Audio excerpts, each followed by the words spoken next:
En juin 1972, une femme apparaît à l'hôpital Cédarsenais, seulement vêtue d'une robe de chambre blanche couverte de sang. En soi, ce n'était pas vraiment surprenant car les gens avaient quelquefois des accidents dans les environs et arrivaient dans l'hôpital le plus proche pour des soins. Mais il y avait des choses qui ont fait que les gens qui l'ont vue ont vomi et fui de terreur. La première était qu'elle n'était pas exactement humaine. Elle ressemblait beaucoup à quelque chose comme un mannequin, mais elle avait la dextérité et la fluidité d'un humain normal. Sa figure était aussi parfaite que celle d'un mannequin, dépourvue de sourcils et sans trace de maquillage. C'était l'autre raison pour laquelle les gens vomissaient ou fuyaient de terreur. On aurait dit qu'elle avait un chaton coincé entre ses dents, sa mâchoire était serrée tellement anormalement qu'on ne pouvait plus voir ses dents. Le sang sortait par jets sur sa robe de chambre et sur le sol. Elle l'a alors tiré puis lancé doucement sur le côté avant de s'effondrer.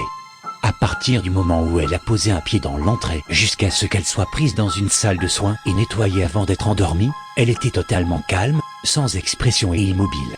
Les docteurs ont pensé meilleur de la maîtriser jusqu'à ce que les autorités arrivent, et elle n'a pas protesté. Ils ont été incapables d'avoir une quelconque réponse de sa part, et la plupart du personnel se sentait trop mal pour la regarder en face plus de quelques secondes. Mais à la seconde où le personnel a essayé de l'endormir, elle s'est battue avec une force extrême. 2 membres du personnel l'ont tenue fermement alors que son corps se soulevait du lit avec cette même expression vide. Elle tourna ses yeux vides d'émotion vers le docteur et fit quelque chose d'inhabituel. Elle sourit. Dès qu'elle le fit, l'infirmière hurla et sortit à cause du choc. Dans la bouche de la femme, ce n'étaient pas des dents humaines, mais de longs pics aiguisés. Trop long pour que sa bouche se ferme pleinement sans causer aucun dommage. Le docteur la fixa pendant un moment avant de demander « Bon Dieu, qu'est-ce que tu es ?» Elle craqua son cou jusqu'à son épaule pour l'observer, toujours souriante. Il y eut un long silence. La sécurité avait été avertie et son arrivée pouvait s'entendre dans l'allée.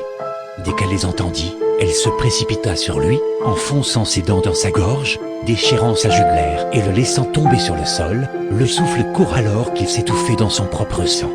Elle se leva et s'appuya au-dessus de lui. Sa figure s'approchait dangereusement de lui, comme la vie qui défilait devant ses yeux. Elle se rapprocha et murmura au creux de son oreille « Je suis Dieu ». Les yeux du docteur se remplirent de terreur alors qu'il la voyait marcher calmement pour accueillir les gars de la sécurité. Sa dernière vision fut de la voir festoyer d'eux, un par un. L'infirmière qui a survécu l'anomale à sans expression ou le mannequin avec des dents. On ne l'a jamais revue.